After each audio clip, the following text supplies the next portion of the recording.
नमस्कार, स्वागत है आपका एक बार फिर से सोनी क्लासेज में। ये बहुपद का पार्ट 4 होगा जिसमें हम आज प्रश्नावली 2 का ए देखेंगे। तो अपना बुक निकालिए, अपना कॉपी निकालिए, पेन निकालिए और चलिए शुरू करते हैं इस एक्सरसाइज को। एक्सरसाइज के फर्स्ट नंबर क्वेश्चन में है कि निम्नलिखित में कौन बहुपद है। तो सबसे पहला एक चीज़ याद रखिए कि बहुपद होने के लिए चर का जो पावर है यानी चर का जो घातांक है वह पूर्ण संख्या होना चाहिए। ठीक है, ये चीज़ याद रखिएगा।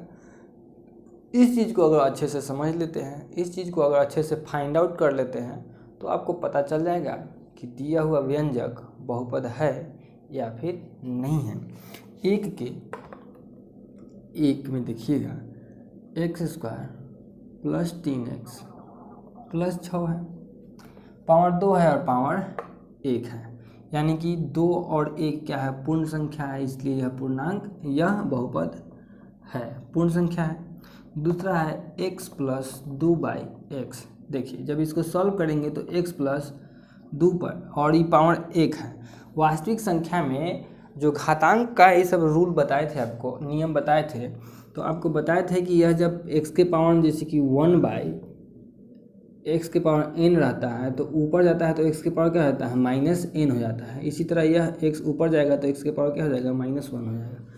देखिए यहाँ पे तो पावर 1 था जो पूर्ण संख्या था, ये तो चलेगा, लेकिन यहाँ पावर क्या गया, -1 आ गया, जो नहीं चलेगा, बिल्कुल नहीं चलेगा, इसलिए यह बहुपद नहीं है। ठीक है, तीसरा नंबर इसका प्रश्न में है 3√x जोड़ 2x -7। देखिए इस रूट का भी पावर कितना होता है, आपको बताए थे कि यहाँ 2 होता है और यहाँ 1 होता है, तो ये हो गया 3 के गुने x के पावर 1/2 जोड़ 2x -7। अब आपको ये दिक्कत हो रहा है अगर इस बात को समझने में, तब आपसे एक रिक्वेस्ट है कि आप वास्तविक संख्या वाला पार्ट जरूर देखिए। वास्तविक संख्या चैप्टर पूरा अच्छे से ज़रूर पढ़िए। थ्योरी में हम बताए हुए हैं। होता क्या है कि जैसे कि नए अगर आप मेरे चैनल पर आए हैं तो आप चूँकि यहीं से पढ़ना शुरू किए, लेकिन हम तो दिमाग में ये डाल के रखे हुए हैं कि हमने अपने बच्चों को, जो बच्चे शुरू से पढ़ने आ रहे हैं, उनको ये चीज़ बता रखा है। ठीक है, तो जिन्होंने मेरा वीडियो शुरू से देखा है, जो मेरे चैनल पर शुरू से पढ़ते आ रहे हैं, उनके लिए ये चीज़ नहीं होगा।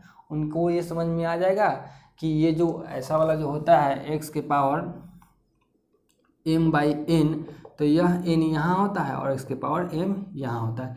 ये चीज़ हम थ्योरी में बताए हुए वास्तविक संख्या वाला में। तो मेरे दिमाग में तो ये है कि हमने इस चीज़ को पढ़ाया हुआ है इसलिए यहाँ पे। अगर आप नहीं पढ़े तो आप जाके ज़रूर पढ़िए और एक बगल से पढ़ते हुए आइए। ठीक है, पढ़ाई ज़्यादा नहीं छूटा है अभी तक। तो यह चूँकि पूर्णांक नहीं है, x के पावर 1/2 आ गया, इसलिए यह भी बहुपद नहीं हुआ। ठीक है, बहुपद कब कब होता है इस चीज़ का भी थ्योरी में हम जिक्र किए हुए हैं। इसके पिछले वीडियो सब में 3 को पार्ट सिर्फ थ्योरी का ही डाला गया है। चलिए x के 3 गुने x के पावर -2 है जो 4x जोड़ 3 है, तो यहाँ पर क्या देख लिए, -2 देख लिए। -2 पूर्ण संख्या नहीं है, तो यह भी बहुपद नहीं है। 5 नंबर में है √u -3u जोड़ 2। यह √u है, यानी कि u के पावर 1/2 है, -3u है प्लस 2 है, तो यह फिर से क्या हो गया, बहुपद नहीं हुआ।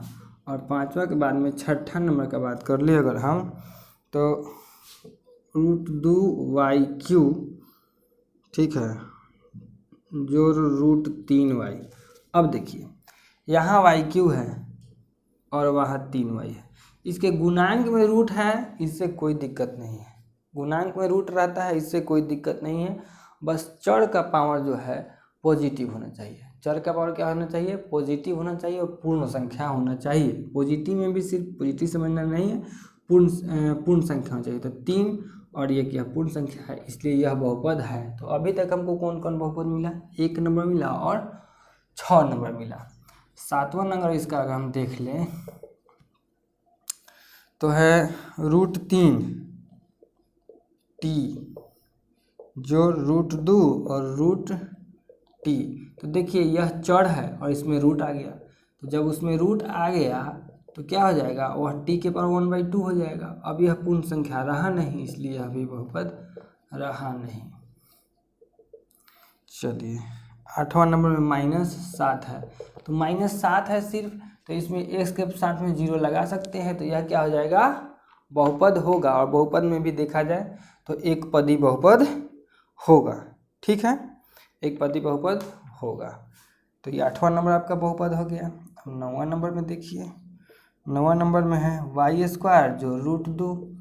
तो इसमें √2 है, तो इसके साथ में कोई दिक्कत नहीं है। यह जो चर है इसका पावर जो है पूर्ण संख्या है, इसलिए यह भी बहुपद है।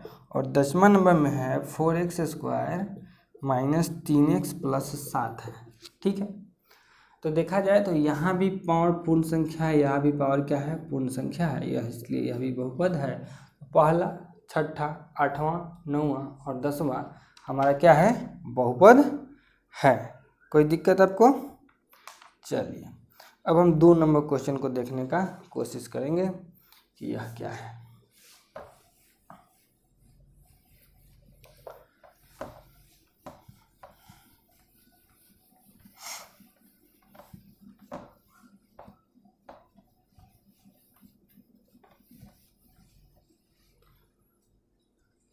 आपको इसमें पता ही होगा कि यह जो हम लोग पढ़ रहे हैं भारती भवन की किताब से पढ़ रहे हैं। कौन सी किताब से?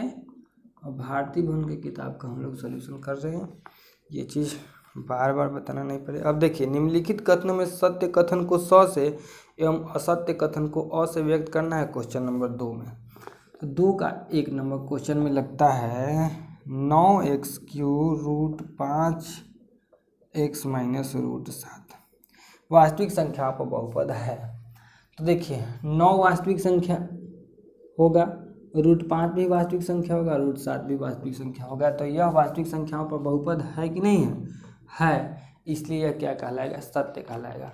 अब ये चीज़ भी अगर आपको नहीं समझ में आया तो हम आपको फिर से वही बात बोलेंगे कि आप प्लीज़ जाके वास्तविक संख्या का देख के आइए। ठीक है, और साथ ही साथ बहुपद का जो पीछे से थ्योरी बताए हैं, बेसिक थ्योरी बहुपद का, उसको देखिए अच्छे से, क्योंकि 9 परिमेय संख्या में गिनती हो जाएगा, √7 और √5 और √7 अपरिमेय संख्या में गिनती हो जाएगा। परिमेय और अपरिमेय दोनों को मिला के क्या होता है, वास्तविक संख्या होता है। तो यह वास्तविक संख्या है ही, वास्तविक संख्या को बहुपद कहा जाता है। ये सब जो व्यंजक होता है, इसलिए यह क्या हो गया, सत्य हो गया। दूसरा नंबर में है हमारे पास में 11x² - 16x + 5 पूर्णांकों पर बहुपद है। तो देखिए 11 पूर्णांक है कि नहीं है, -16 पूर्णांक है कि नहीं है, 5 पूर्णांक है कि नहीं है। तो चूंकि ये सब का सब पूर्णांक है, इसलिए यह पूर्णांकों पर बहुपद है। यह कथन क्या हुआ, सत्य हुआ। तीसरा नंबर क्वेश्चन हमारा देखते हैं, 1/2 x के पावर 4 - 3/7 x + 3 पूर्णांकों पर बहुपद है।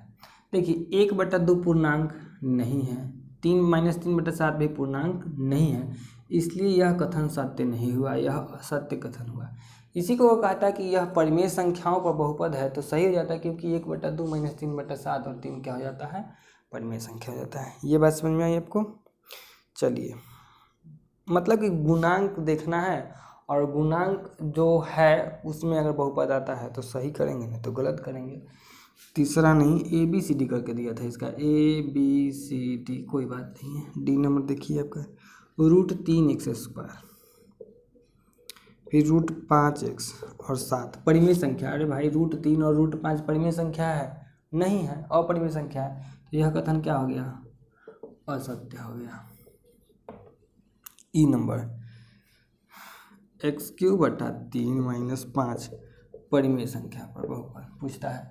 तो देखिए x³ कहने का क्या मतलब है, 1/3 × x³ - 5। तो यह परिमेय संख्या है, यह भी परिमेय संख्या है, इसलिए यह कथन क्या हुआ, सत्य हुआ। हाँ, यह परिमेय संख्याओं पर बहुपद है। ई नंबर हो गया।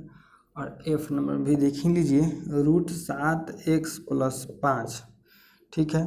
पूर्णांकों पर बहुपद है, बताइए √7 क्या पूर्णांक है? नहीं है, √7 तो अपरिमेय संख्या है। इसको वास्तविक संख्या पर बहुपद का तब सही कर सकते थे, लेकिन यह पूर्णांक पर नहीं है, माने कि यह असत्य कथन हुआ। तो ये हमारा क्वेश्चन नंबर 2 हो गया। ठीक है, अब क्वेश्चन नंबर 3 को देखिए। क्वेश्चन नंबर 3 में क्या कहता है?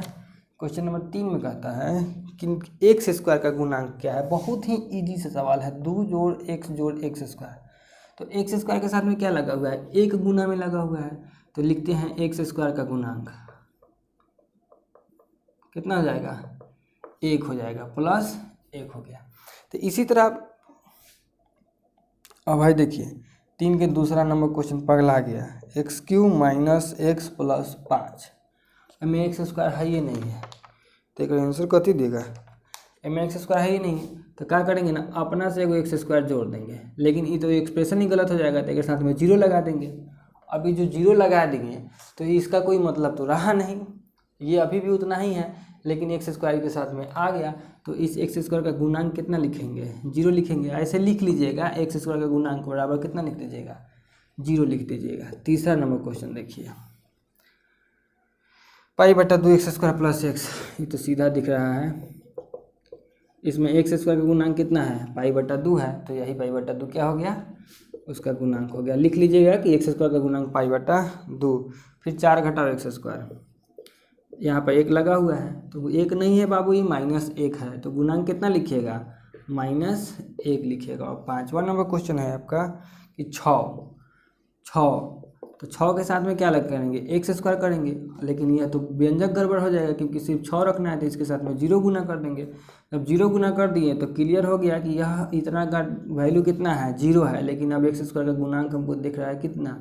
0। तो ये हो गया आपका क्वेश्चन नंबर 3 तक। ठीक है, क्वेश्चन नंबर 3 तक। अब इस वीडियो में इतना ही रहने देते हैं।